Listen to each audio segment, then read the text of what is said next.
Para poder comenzar con el capítulo 3 del libro de Efesios, primero quiero poder repasar lo que estuvimos leyendo en la clase anterior del capítulo 2, donde vemos, ¿cierto?, en el capítulo 2, en el verso 1 en adelante, el método de la salvación de los gentiles. Ahí, ¿cierto?, hablamos de cómo Dios nos encontró a nosotros, nuestra condición de pecado, de delito, apartado de los pactos, de las promesas. ¿Cierto? También vimos dentro del mismo capítulo 2, porque lo dividimos en 4 partes. La primera parte fue esa, el método de salvación, es decir, por puro amor, afecto, gracia, regalo. Lo segundo que vimos fue la posición que por naturaleza tienen los gentiles. Y ahí leímos, ¿cierto?, que éramos incircuncisos, de que éramos hombres de ira, que éramos hombres que estábamos apartados de las promesas, de todo lo que es de Dios, y Dios nos trajo a su camino santo. Lo tercero que vimos fue los judíos y los gentiles en un solo cuerpo en Cristo. Y ahí vimos, ¿cierto?, que a través de la cruz fue reconciliada, ¿cierto?, en este caso a los judíos y a los gentiles, bajo un mismo pacto, bajo un mismo sacrificio, y hoy día los dos pueblos son uno. Como cuarto vimos también la iglesia como el templo, como la habitación de Dios por medio del Espíritu que es usted y que soy yo. La iglesia es el gran misterio que nosotros vemos a través de la Escritura, y la iglesia tiene múltiples expresiones, en cultos, en casas, en células, en las calles, en las plazas. En todo lugar la iglesia se reúne, porque la iglesia no es el templo físico, sino somos nosotros, es usted y soy yo. Lo último que leímos, el último versículo del capítulo 2 del libro de Efesios, dice lo siguiente: en quien vosotros también sois juntamente edificados para morada de Dios en el Espíritu. Es decir, usted y yo estamos siendo construidos, edificados para ser morada, para ser la casa de Dios. Nosotros, nuestra mente, nuestro cuerpo es el templo del Espíritu. Y vamos a ver el capítulo 3 el día de hoy, que nos habla, ¿cierto?, de esto, de este misterio de la iglesia, un misterio escondido de las generaciones pasadas. Eso es lo que dice el apóstol Pablo, que este misterio estaba oculto. Y vamos a leer lo que dice Efesios capítulo 3 del verso 1 en adelante. Y dice: por esta causa yo, Pablo, prisionero de Cristo Jesús, por vosotros los gentiles, si es que habéis oído de la administración de la gracia de Dios que me fue dada para con vosotros, que por revelación me fue declarado el misterio, como antes lo he escrito brevemente. Y esto es importante, voy a detenerme acá entre el verso 1 y el verso 3, porque Pablo, ¿cierto?, estando preso en Roma, escribe esta carta a los efesios y les dice que él tuvo una revelación de estos misterios. Y esto es importante que nosotros entendamos, porque muchas veces, hermanos, nosotros podemos leer la Escritura muchas veces y la palabra no se nos revela, no se nos ilumina, sino que la leemos como cualquier libro. Recordemos nosotros que Pablo era un hombre estudioso de la ley, que estudió a los pies de Gamaliel, ¿cierto?, el gran rabino, nieto de Hilel, creo. Recuerde que habían dos grandes rabinos, Hilel y Shammai, y él tenía conocimiento de la ley, tenía conocimiento de la Torá. Él sabía, ¿cierto?, todo lo que tenía que ocurrir, lo que venía, porque él era fariseo, celoso, era más aventajado que sus consiervos también que estudiaban. Pablo era un hombre entendido, estudiado con respecto a todo esto, pero Dios le revela, que es algo netamente de Dios, no es algo de una escritura o de leer un libro. No, Dios le revela a este hombre, ¿cierto? Dice él: si en el cuerpo, fuera del cuerpo, yo fui y vi cosas inefables que me cuesta aún escribir, porque no hay palabras para describir lo que yo vi. Entonces Pablo no solamente es un hombre estudioso, un hombre que tiene mucho conocimiento, sino que también un hombre que tenía otro nivel de conocimiento, que es la revelación de la palabra de Dios. Y por eso en el verso 3 dice que por revelación me fue declarado el misterio. Recordemos que a Pablo también por revelación Dios se le apareció en el camino. No fue llamado como los otros apóstoles que vieron de carne y hueso a Cristo, Pablo nunca vio de carne y hueso a Jesús, sino que él fue en una revelación, en un éxtasis, en un encuentro que él tuvo con Dios, camino a Damasco, ¿cierto? En el capítulo 9 del libro de Hechos. Pueda leerlo usted y se va a enriquecer de una manera tremenda. Y vemos acá cómo le fue revelada a Pablo este misterio. ¿Cuál es este misterio? Que está escondido, dice el verso 4, leyendo lo cual podéis entender cuál sea mi conocimiento en el misterio de Cristo. Es decir, empecemos por aquí. El tema tiene que ver con Cristo. Todo lo referente a Cristo. Cristo no es Jesús de Nazaret. Jesús de Nazaret es el hijo de María, el que se encarnó. El Cristo es el que resucitó. ¿Ya? El Cristo resucitado, este Cristo impartido como vida dentro de la suya y de la mía, es el misterio escondido. Cómo Él puede traspasar las paredes, cómo Él pudo ir y volver, descender a las profundidades más bajas de la tierra. Ahí está el misterio. Cuando nosotros vemos que María Magdalena, ¿cierto?, va el primer día a la tumba, el día domingo, va a la tumba y ve, ¿cierto?, al Señor y le dijo, no me toques porque aún no he subido al Padre. Pero capítulos más adelante dice que se le presenta a los discípulos y le dice a Tomás, mete tu dedo en la llaga, tócame. Eso significa que Cristo ya había subido y había bajado, ¿cierto? Y también había descendido a las profundidades más bajas. Es decir, todo esto ocurre dentro de este Cristo resucitado. Es Cristo impartido como vida dentro de la suya y de la mía. Y aquí podemos ver cómo este misterio grande que es este Cristo glorificado, resucitado, ascendido, es el misterio escondido. Y dice el verso 5, misterio que en otras generaciones no se dio a conocer a los hijos de los hombres, como ahora es revelado a sus santos apóstoles y profetas por el Espíritu, que los gentiles son herederos y miembros del mismo cuerpo y partícipes de las promesas en Cristo Jesús por medio del Evangelio. Es decir, este misterio se va a desenmarañando de a poco. Lo primero que dice este misterio, que los gentiles son coherederos y miembros del mismo cuerpo y partícipes de las promesas en Cristo Jesús por medio del Evangelio. Esto significa que nosotros como gentiles que no teníamos salvación ni nada, fuimos injertados en Cristo, y a través de Cristo nosotros, ¿cierto?, somos herederos y coherederos con Cristo de todas las promesas que están en la Biblia escritas. Y dice el verso 8 Pablo, a mí, que soy menos que el más pequeño de todos los santos, me fue dada esta gracia, este regalo. Gracia es un regalo, ¿ya?, de anunciar entre los gentiles el evangelio de las inescrutables riquezas de Cristo. Y aquí me quiero detener en el verso 8, porque Pablo mira como un regalo, como una bendición, el anunciar el evangelio a los gentiles. Puede que para usted a lo mejor en su iglesia sea una carga salir a predicar a la calle, o sea a lo mejor un problema compartir de Cristo. A lo mejor usted trabaja y en su trabajo nadie sabe que usted es hijo del Señor. Ha callado, se ha enmudecido, no sé, por vergüenza, por testimonio, solamente Dios y usted sabe por qué. Pero Pablo miraba el poder anunciar a Cristo como un regalo, como una bendición, como un presente, como algo maravilloso, el poder, ¿cierto?, predicar y anunciar entre los gentiles el evangelio de las inescrutables riquezas de Cristo. ¿Qué es inescrutable? Es algo inmenso, grande, inmensurable.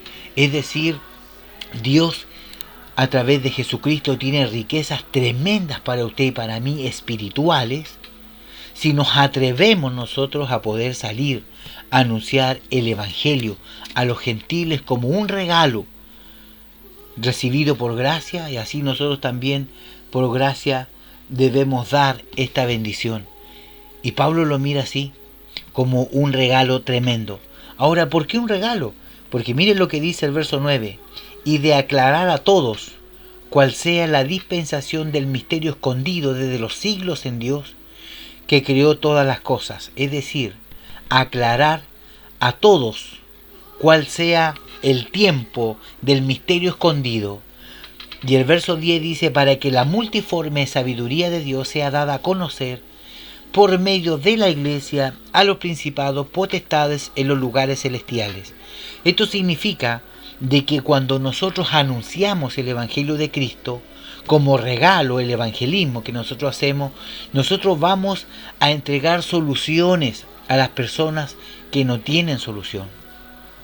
El verso 10 dice que para que la multiforme sabiduría de Dios, es decir, todo el conocimiento de Dios que está en la Escritura, todo el conocimiento que usted y yo tenemos de Dios, de Jesucristo, del Espíritu Santo, de la Sagrada Escritura, sea dada a conocer por medio de la iglesia. ¿Quién es la iglesia? Usted y yo somos la iglesia, somos la respuesta. Es decir, para que la multiforme sabiduría de Dios, conocimiento, inteligencia, todo lo de Dios sea dado a conocer a través de usted, aquel que no tiene idea por qué está en esta tierra. Aquel que no sabe por qué está, con qué propósito, cuál es la manera de existir, por qué existo, por qué me caso, por qué estudio, no sé qué hacer. Usted es la respuesta para abrirle los ojos a esa gente que no tiene un destino claro, un camino claro, una identidad clara. Jesucristo dijo, cuando le iba a lavar los pies a sus discípulos, dice en la cena del Señor, dice, yo a la verdad lo que voy a hacer ustedes no lo van a entender, porque yo sé lo que tengo, sé de dónde vengo y sé para dónde voy. Se arrodilla, se ciñe su toalla y le lava los pies a los discípulos. Mire la respuesta del Señor. Yo sé lo que tengo, sé de dónde vengo y sé para dónde voy. Eso se llama identidad. ¿Qué es lo que está logrando esta carta de Efesios? Es poder darle identidad a sus hijos espirituales que estaban allá. Yo le pregunto a usted, ¿qué tiene en sus manos? ¿De dónde viene y quién lo envió? ¿Y para dónde va? Eso se llama identidad. Llevamos 10, 15, 20 años en la iglesia y no sabemos todavía para qué vamos. Todavía no llevamos ministerio, no somos capaces de tomar una responsabilidad, de ser hombres maduros y no niños. Recuerde que la Biblia en Corintios nos habla de la madurez espiritual del hombre natural, el hombre carnal y el hombre espiritual. Los tres hombres, los tres seres que tenemos dentro de la iglesia. Así que la multiforme sabiduría de Dios tiene que ser dada a conocer desde la iglesia hacia afuera. Así que si usted no es respuesta para nadie, éntrese a preocupar, porque la Biblia usted lo mira como una respuesta, como un agente de solución. Ahora, si usted no es solución y usted es el problema, estamos mucho peor, mi hermano. Tenemos que poder entender y comprender la Escritura del Señor. Dice el verso 11, conforme al propósito eterno que hizo en Cristo Jesús, nuestro Señor, en quien tenemos seguridad y acceso con confianza por medio de la fe en Él. Es decir, hay un propósito acá. Que la iglesia haya sido el misterio oculto a los antiguos del Antiguo Testamento, nunca ellos fueron el templo de Dios. Ellos tenían un templo físico. Hoy en el Nuevo Pacto, en el Nuevo Testamento, nosotros somos el templo. Jesús destruyó el templo. Él dice que este templo yo lo voy a destruir y en 3 días edificaré un templo nuevo, no hecho por manos de hombre. Y ese templo se destruyó el año 70. Y hasta el día de hoy ese templo no se ha levantado, el templo físico. Porque Dios no habita en templos físicos, habita en su vida, en mi vida, dentro del corazón, dentro de nuestro ser. Por lo tanto, este misterio escondido, que es la iglesia, revelado a Pablo en el libro de Efesios, debemos nosotros tomarlo y poder meditarlo. Ahora, desde el verso 13 en adelante, Pablo hace una oración con respecto a este misterio revelado. Dice, por lo cual pido que no desmayéis a causa de mis tribulaciones por vosotros, los cuales son vuestra gloria. Por esta causa doblo mis rodillas ante el Padre de nuestro Señor Jesucristo, de quien toma nombre cada familia en los cielos y en la tierra, para que os dé conforme a las riquezas de su gloria, de la gloria de Dios, el ser fortalecidos con poder en el hombre interior por su espíritu. Es decir, Pablo está orando. Él dobla su rodilla, ora a Dios a través de Jesucristo para que las familias cristianas que están en la tierra, ¿cierto?, puedan tomar la riqueza de Dios y ser fortalecidos en ese hombre interior que está dentro de su vida, para que habite Cristo, dice el verso 17, por la fe en vuestros corazones, a fin de que, arraigados y cimentados en amor, seáis plenamente capaces de comprender con todos los santos cuál sea la anchura, la longitud, la profundidad y la altura. Y esto es importante, porque dice el verso 17 otra vez, para que habite Cristo por la fe en vuestros corazones, para que Cristo habite, viva dentro de nosotros, a fin de que, arraigados y cimentados en el amor, nosotros entendamos cuál es la anchura de Cristo, la longitud de Cristo, la profundidad de Cristo y la altura de Cristo. Esto significa, y esto nos lleva a pensar de que hay una medida. Esa medida del varón perfecto, esa medida del hombre de Dios que tiene que ser a la imagen de Cristo, tiene, cierto, una anchura, una longitud, una profundidad y una altura. Y dentro de estas medidas nosotros debemos entender muchas cosas, pero muchísimas cosas. Que la Biblia dice de que Dios, Jesucristo, porque Jesucristo es Dios, Jesucristo, Él es lo más grande, lo más alto y lo más bajo, lo más profundo. Es lo más ancho y lo más largo. Es decir, las medidas de Cristo son tremendas. Esto significa que usted y yo tenemos que llenar este vacío. La altura, la profundidad, la longitud y la anchura. Estos son 4 niveles de Cristo que tenemos nosotros en la Escritura. Cuando nosotros vemos en Hebreos capítulo 6, versos 1 y 2 y 3, nos habla, dejando ya los rudimentos de la doctrina de Cristo, sigamos adelante a la perfección. Es decir, hay un nivel de conocimiento que está al nivel de la doctrina, de los fundamentos, que es lo que nosotros trabajamos y estudiamos en las iglesias, pero hay otro nivel de revelación, ¿cierto? Hay otro nivel de conocimiento de la riqueza de Cristo, ¿cierto?, que no tiene que ver con rudimento, tiene que ver con lo perfecto. Y Cristo es perfecto. Cuando nosotros empezamos a estudiar tipología bíblica y vemos a Cristo en el Antiguo Testamento, vemos que estamos llegando a una perfección. Sigamos y vamos y busquemos lo perfecto. Dejemos los rudimentos a un lado y busquemos la perfección en Cristo Jesús. Hay otros niveles, no solamente el nivel de los rudimentos y de los fundamentos y de las doctrinas básicas, sino que hay niveles más arriba de conocimiento que tiene que ver con la perfección y con la revelación. Y para eso necesitamos la iluminación del Espíritu Santo para poder llegar a esos niveles. Por lo tanto, la anchura, la longitud y la profundidad y la altura son medidas, son niveles de conocimiento de Cristo. El verso 3:19, y de conocer el amor de Cristo que excede a todo conocimiento, para que seáis llenos de toda plenitud de Dios. Dentro de todo lo que hemos leído en el capítulo, siempre habla del conocimiento, de la llenura, del entendimiento, de la sabiduría.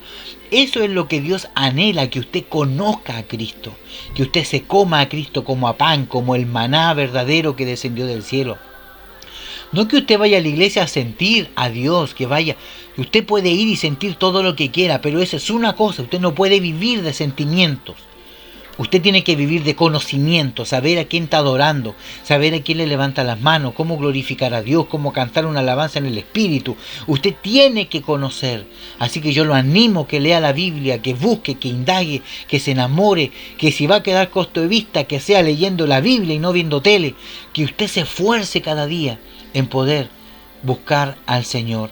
El verso 20, Efesios 3:20 dice, y aquel que es poderoso para hacer todas las cosas, mucho más abundante de lo que pedimos y entendemos, según el poder que actúa en nosotros.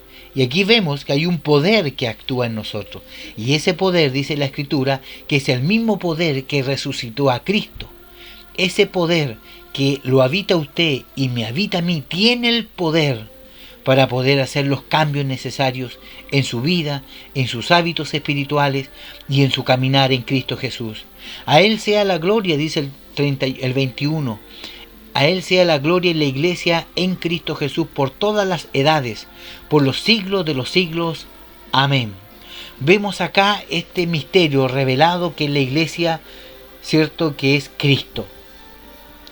Cuando Cristo resucita, la iglesia es el cuerpo resucitado de Cristo. Ese es el misterio escondido acá. Y Cristo es la cabeza, y nosotros que estamos aquí en la tierra somos su iglesia, somos la iglesia militante por la fe en diferentes países, en Francia, en China, en Holanda, en Europa, en Asia. Nosotros somos la iglesia militante, que somos el cuerpo de Cristo en la tierra, la novia de Cristo en la tierra, y Él es la cabeza. Él es la piedra del ángulo, y nosotros debemos entender eso. Se nos tiene que revelar que usted es la iglesia, usted es el templo, usted es el que debe cuidarse, debe adornarse, debe limpiarse. Es usted el templo de Dios.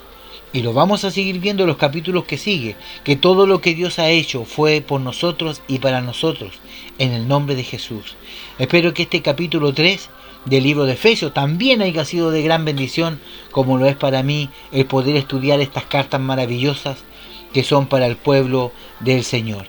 Así que los vemos en el capítulo número 4. Nos vemos a la próxima.